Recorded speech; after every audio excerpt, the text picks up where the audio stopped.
Hi, good morning, Denise Buchanan. You're the first person to join us. Beachman Mama, Patty Brown. I wanted to start a few minutes early before our guest got here so I could connect with you out there and let you know how much I appreciate you. Let you know that I hope you're having a good Monday. Say happy Monday to you. I know for many people it's a tough Monday, but it's Monday and we're trying to make the best of it. I started, Patrick, just for a few seconds before you got here so there'd be enough people for you. Oh, well, thank you. Yes. So, and before we welcomed our guest, Mike Rowe, I hope people had a nice Easter, a nice Passover, a nice time with their families, even if they were joining their families virtually. I hope they had a lazy daisy weekend. Why are you moving the camera over there? So I have to go over here No, now. I'm just moving this fine. I'll move it back on you a little bit. No, we're back on you. Right now it's on your sisters over there. Anyway, we had a really nice weekend. Yes, we did. We ate a lot. Went to Mass virtually, which actually turned out to be really nice. Actually, St. Monica's did a Mass. Well, they do a Mass online all the time. So I know many people went to Mass online. Mike Rowe is already there. Holy macaroni, he's early. How do you know? Because I just saw it said Mike Rowe. Oh, you're getting better at your technology. Yes, I am. I actually did it without you early Sunday morning for Sunday Paper Live while you were sleeping. Maybe I'm not needed anymore. You are. You're always needed. And I like because Mike Rowe does things with his mother all the time. I saw that. Yes. I believe she has a new book She coming has a out new today book. Yes. or tomorrow. Today or tomorrow. He'll tell us. But when I look through his Instagram, it's a lot of it is about his mother. Well, are you going to give an introduction? I thought reading Mike Rowe's introduction and his biography was one of the funniest, and I'm curious to see if he wrote it because it was so self-deprecating and humorous at the same time of showing kind of his accolades and what he's done with his work. So I got to see. Did you Yes, read I that? read that. Yes, and from he what I know, enjoys his free time is talking about himself in third person. Or writing about himself in third person. Sounds like your kind of guy. I know, it does. Yes, he sounds like your kind of guy. And he's hosting this incredible show on Facebook Watch. It's called Returning the Favor, and it's so inspiring.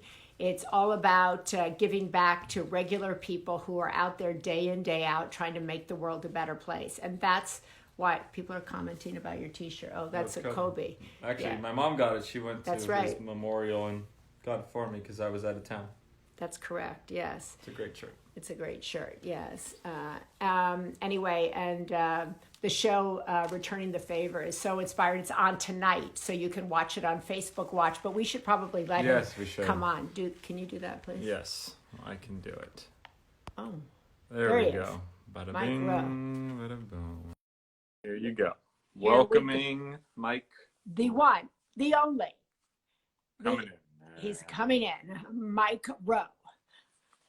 And we don't know where he Wow, is. it's been 4 years today since Kobe's last game. I was at that last game.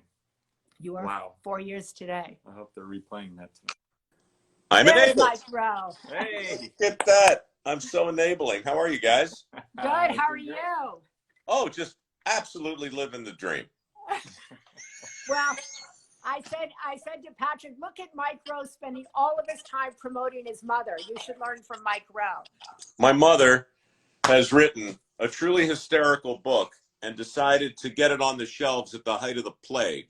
So, as a good son, it is incumbent upon me to sing her praises, tell her story, and hawk this thing with the white-hot intensity of 1,000 suns, like I used to do once upon a time in the middle of the night on the QVC cable shopping channel. That's I read about that. I was just saying how your biography or your kind of elevator pitch for Mike Rowe was one of the best that I've ever read, and I didn't know that's how you kind of started was in the QVC space and being able to talk about a pencil for 8 minutes without stopping. Well, you know, that's our industry in a nutshell. You know, the ability to spend long periods of time saying absolutely nothing at all.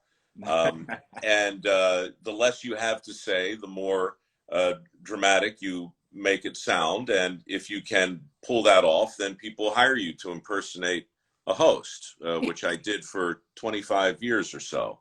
Yes, but you're more than impersonating the host. Let's talk about the show that I love that you do. It's called Returning the Favor. And I was just explaining before we came on with you, it's on Facebook Watch and it's on tonight.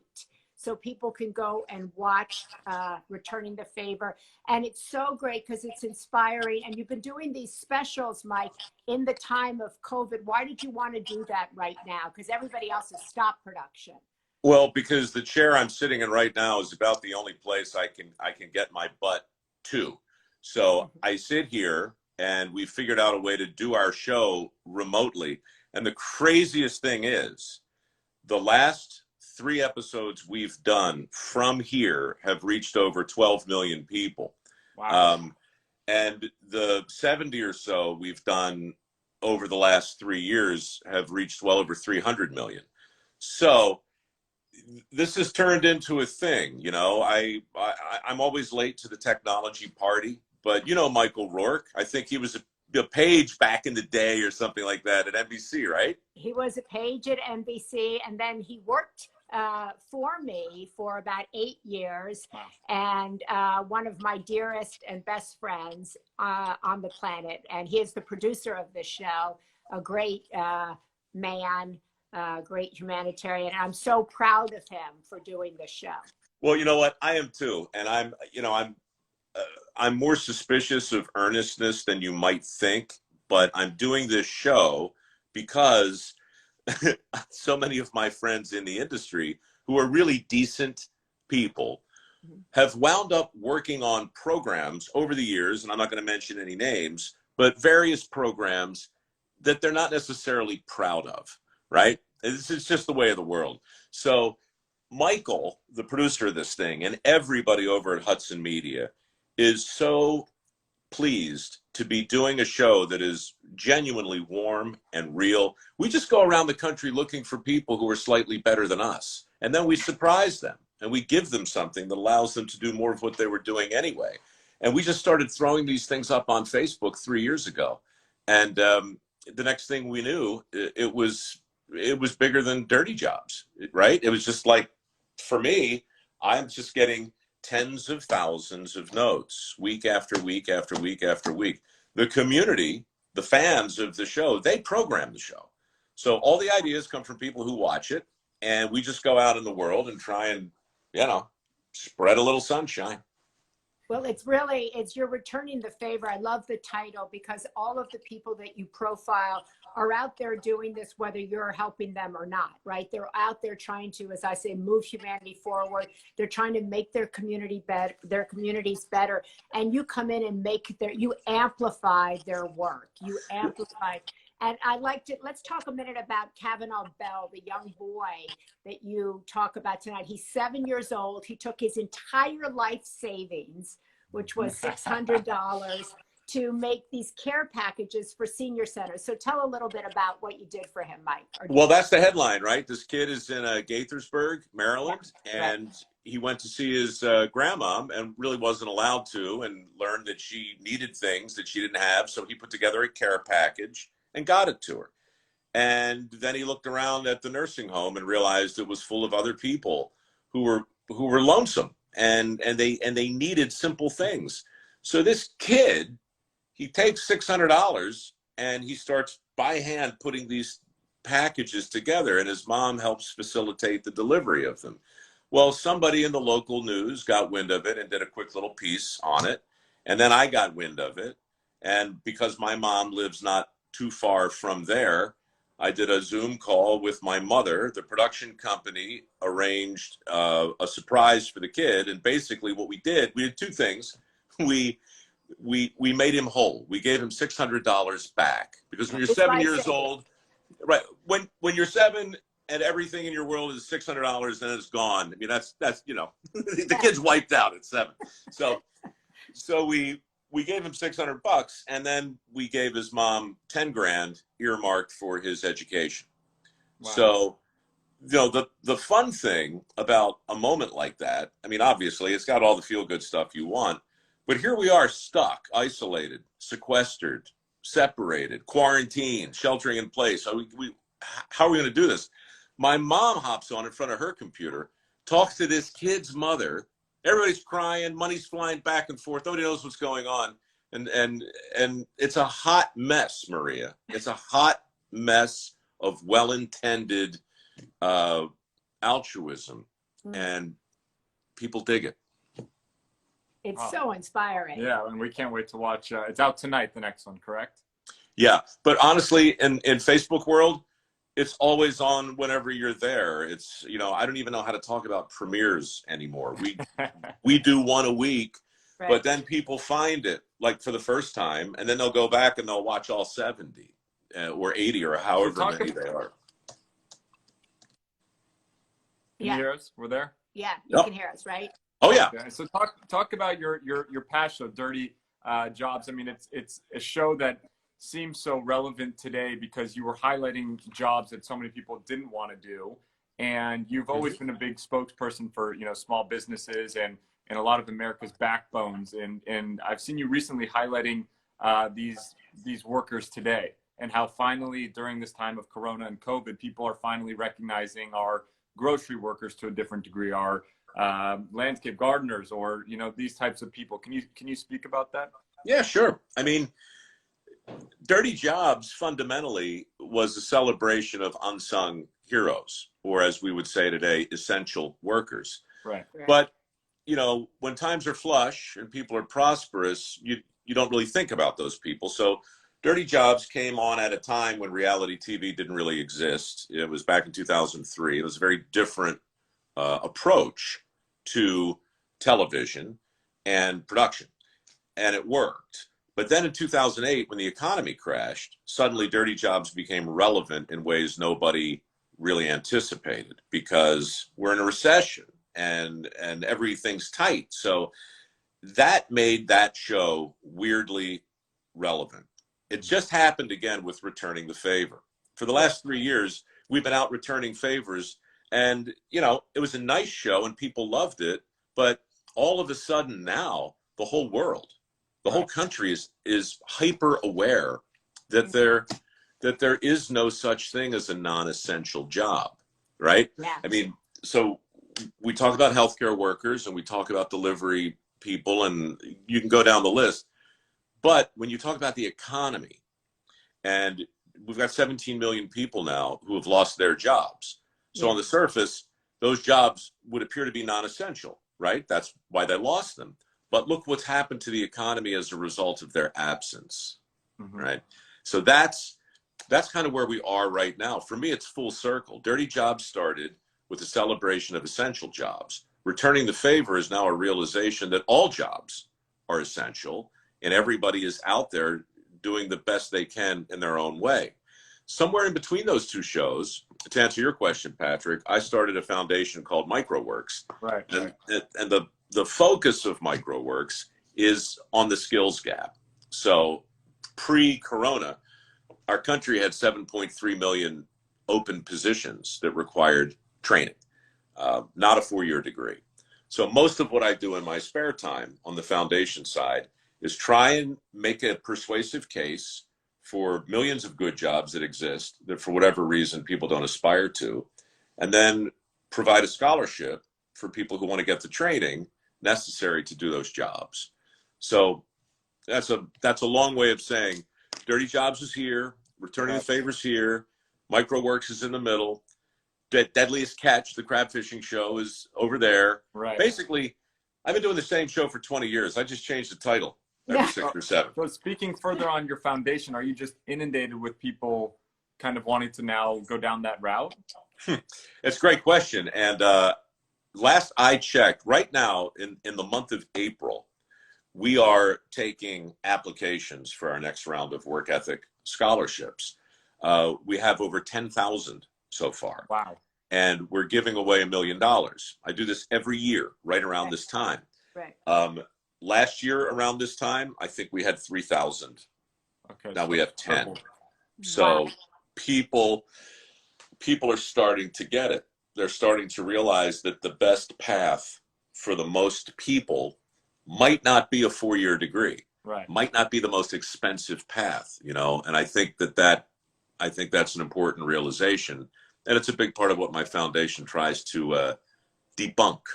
Yeah, Mike, now where do people go if they want to apply for a scholarship, if they want to get help, if they want to add on to that 10,000 number right away, where do they apply? MikeRoweWorks.org. My name, MikeRowe, works.org. Just click on the link.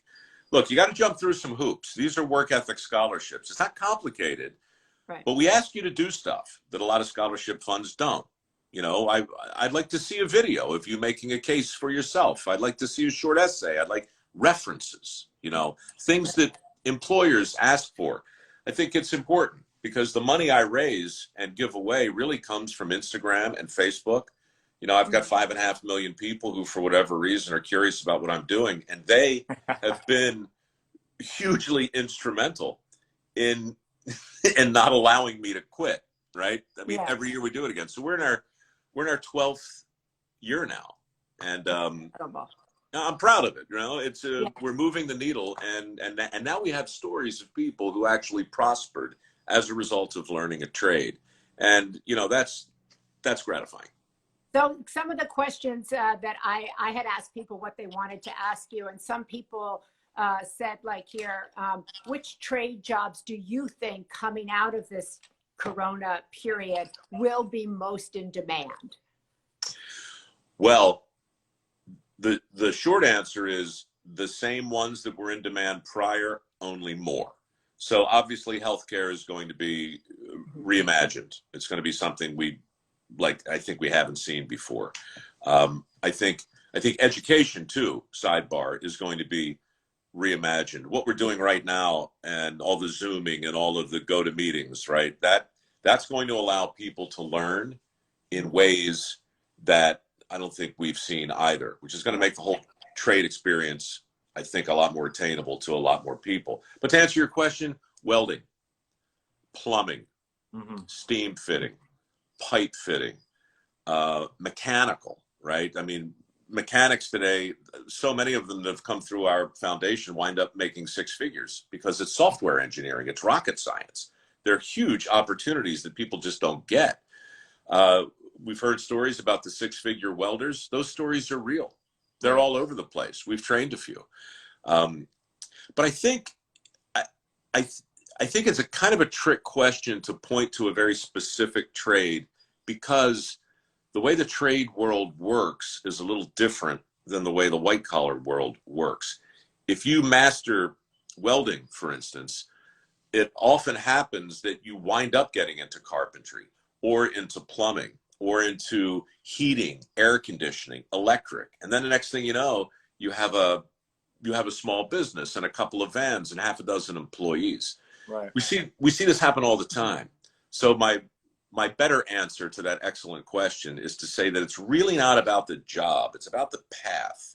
And if you get on the path into the skilled trades, I believe in the next 10 years, if you're willing to work and travel, got to go to the work is in many cases, you're willing to do that, you can write your own ticket.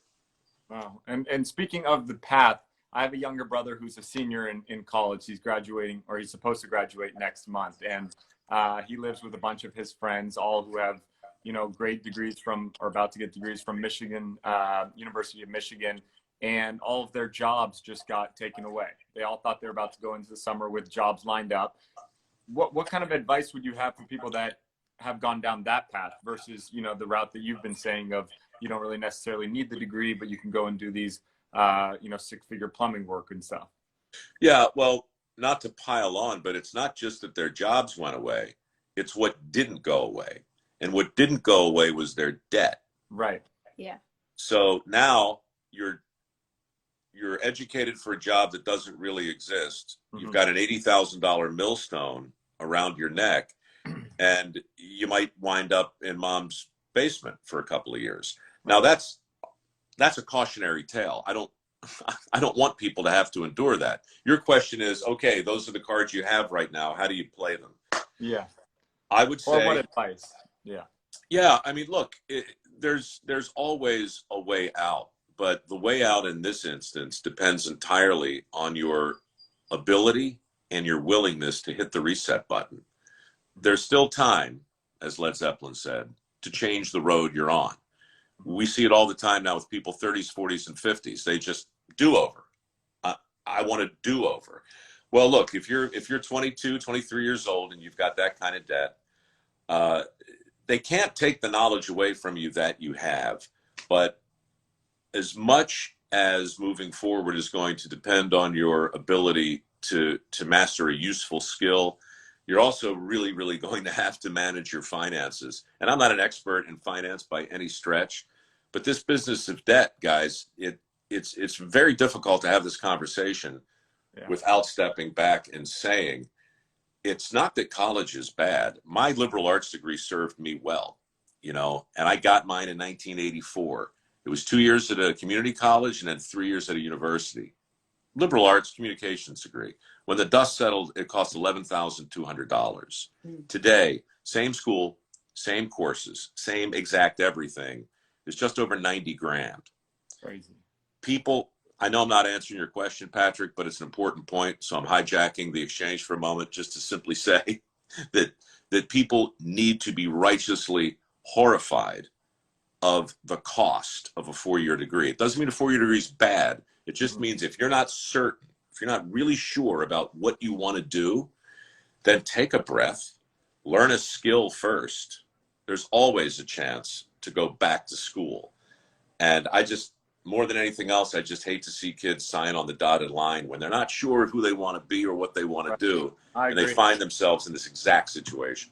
You have a great video actually on your Instagram page that I watched about explaining the debt and going into community colleges. And then when you actually have a skill going on, it's actually really worth watching. It's very well done.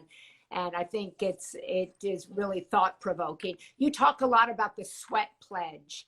Mike, what is that so people understand? I know you talk a lot about work ethic, you talk about motivation, but what is the sweat pledge in your opinion? It's one of those hoops you have to jump through. It's one of the things you have to sign. I was looking 8 years ago to, figure out a way to crystallize what it is I believe makes a good employee.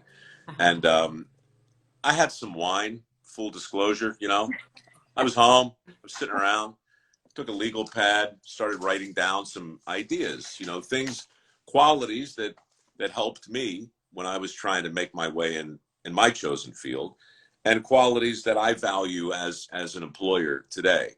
And 12 things came out. It was just a statement of purpose. Sweat stood for skills and work ethic aren't taboo. And so I put this together. It's kind of a combination of the Boy Scout law and the 12-step recovery program, right? That's right. So if you want to apply for a Mike Rowe Works work ethic scholarship, one of the things you need to do is sign the sweat pledge. Because, look, it's not perfect, but I don't know how to quantify Patrick's work ethic, until I at least have a conversation with him and start to see, what are your thoughts on gratitude? What are your thoughts on delayed gratification? What are your thoughts on safety and personal responsibility? And, all of these things that really came out as lessons from dirty jobs years ago, now consist of or are part of a manifesto of sorts. And so it just became a thing. Sweat pledges now hang in guidance counselors' offices and everybody who applies for a scholarship, and people buy them. They're only $12, but the money goes to the foundation.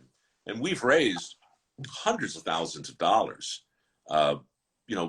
auctioning things off through my garage, selling sweat pledges. We're a very non-traditional foundation that's so far awarded about $5 million in scholarships. Wow. So look, I'm not doing it the easy way, but we're doing it the real way. And we stay in touch with the people who we help. And now we're in the business primarily of telling their stories, because they're a lot more articulate than I am, because they're the real, they did it. Yeah. So like when you, I wish I could tell you a better story, Patrick, to get back to your other question. But if I had somebody here who got a welding certificate and they were able to explain to you over the next 3 years how it was they wound up working on heavy equipment up in North Dakota, making $180,000 a year with no debt, then you would have a better answer and a personal story and a face to attach to it. And that's when things get persuasive. That's when the needle starts to move. And that's, when you can change lives. That is so awesome. That's incredible. And one final question there, Mike. Somebody said, if you were 18 today, what trade would you choose? If I were 18 today, I'd buy Microsoft. Well, it's a great question, but it's kind of a tricky answer, because part of what we espouse at MicroWorks is that all jobs are trade jobs. There's the skilled trades, and they represent some traditional blue collar stuff. And my answer to the question is welding, because it's a great way in. But my better answer is to say that, you and Patrick and me, we can approach our work as tradespeople. And tradespeople, like dirty jobbers, tend to look at work as a thing with a beginning and a middle and an end, right? People used to ask me all the time, what do dirty jobbers know that the rest of us don't? Well, why is everybody having so much fun on that show? And part of the reason is because they know when they're done. You guys probably have a desk at work. Your desk at work probably looks a lot like it does at 5 PM as it does at 9 AM. Huh. Tradespeople, they know how they're doing. They can see the pipe going in the ditch. They can see the wall going up. They can see the wire being run. Constant feedback. You always know how you're doing. And if you think of your work that way, whether you're a fake host like me, or actual host like you, or a terrific writer like my mom, there you go. It doesn't matter. If you look at your work like a trade, then for me, you immediately become somebody different. You leave the place of being an employee, somebody who is, in many cases, too dependent, and you become more of a freelancer. You become more skilled. And truly, when you have a skill, when you've mastered your skill, whatever field you're in, that's when you have autonomy. And if you have autonomy and skill with no college debt, that's when you have freedom. Right. And when you have freedom, you can quit. And there's nothing more fun to do than quit one job and start another one. People are scared of quitting. They shouldn't be. I got fired from every job I ever had, Patrick. 300 dirty jobs. Never got asked back. I saw you got fired from the graveyard shift. You bet. And deservedly so, I might add. Mike, several people here are saying, great at 18, but what do you do if you're 40 or 50 and you've just lost your job? How can you start over at 40 or 50? Can you go in and become a welder? And several people have said to me, make sure you mention it's not tradesmen, it's tradespeople, because there are women obviously becoming welders and others. But can you start this line of work at 50? Yes, but I'm not going to paint a rosier picture than it is. It's hard, right? I mean, it's always hard to restart. You can always do it, but is it harder at 50 than 20? Yeah, I think it is. But look, the more empowering point is the one you just made. It is tradespeople. Women today, in my view, have no idea the extent of the opportunities that are waiting for them in the construction field. In fact, the most recent video we did on MicroWorks highlights a woman named Victoria Knight. Victoria Knight applied for a MicroWorks scholarship a couple years ago, met another woman in her class, and she basically wanted to redo houses, right? She was full on construction. These two met, started a company. So it's skills meets entrepreneurs. Now these two women are rehabbing houses, and we spent the day with them not long ago over in where were we? Fort Wayne, I think. Was it Fort Wayne? Doesn't matter. We were. No, South Bend. South Bend, Indiana. That's where it was, Notre Dame. But I mean, not to free associate, but when you see a 25-year-old woman who hit the reset button and just decided she was going to go into construction, and now she has her own company. It's called Hard Hats and Heels. I mean, that's great. just, That's a good it's name. incredible. That's It's great. incredible. So, That's inhaled. sure, the short answer is yeah, but you know, I wouldn't sugarcoat it. It's scary and it's tough hitting the reset button, no matter what field you're in. But possible. Hard hats and heels. Well, I want to thank you so much for shouting out your mom. You can get her book on Amazon or at independent bookstores tomorrow. It's hitting the shelves tomorrow, but you can get it right now. AboutYourFatherBook.com. It's there. That's my mom. She's 82, already a New York Times bestselling author. That's my dad. He's 87 and the most interesting cat walking around on the planet. And that's me, horrified, because my mother has been writing me letters about my dad for 30 years, and now they're in a book. And I saw she said she's been married for 60-something years. Wow. They've been married, right? It's honestly, it's their relationship is unlike any I've ever seen. They're still in love. I think they still mess around, and they write stories about each other. It's super weird. Well, I think it's Thank so you. great. We love Thank you so mother-son much. things. Yes. And if you want to apply for those scholarships, or you could follow Mike Rowe Works on Instagram and then apply for that and look up the Sweat Pledge. And then most also important tonight, you can watch Returning the Favor, or you can check it out on Facebook Watch anytime. It's feel good TV, feel good internet, feel good programming, whatever you want to call it. And I want to thank you so much, Mike, for joining us today. And did I do this right? I've never done this on Instagram before. No, Am I you were looking great. in the right place? Did it work? You were the earliest we've ever seen. You were on time by ahead of show by 2 minutes. Well, Yes. look, I have nothing. I can't blame it on the commute. Like if I can't get down to the office on time in my own house. You'd be surprised how Yeah, many you would people be. have been struggling with this. Really, people who have trades, they're struggling. But we want to thank you so much. You're Mike welcome. Rowe, Returning the Favor, Mike Rowe Works, you name it, sweating, pledging, work ethic. He's got it all covered. Thank you Thank again. you. Thank you Appreciate so it. Thanks, much. guys. Thank you, Take Mike. care. Thank you. Be well. Bet. Bye-bye. Oh, whoops. You, We showed your there you office go. in for a There, second. that's very good. Well, he was incredible. He was really good. Yeah. Wow. Really, Really good. good information for all different ages, different areas of life, different expertise, different kind of everything.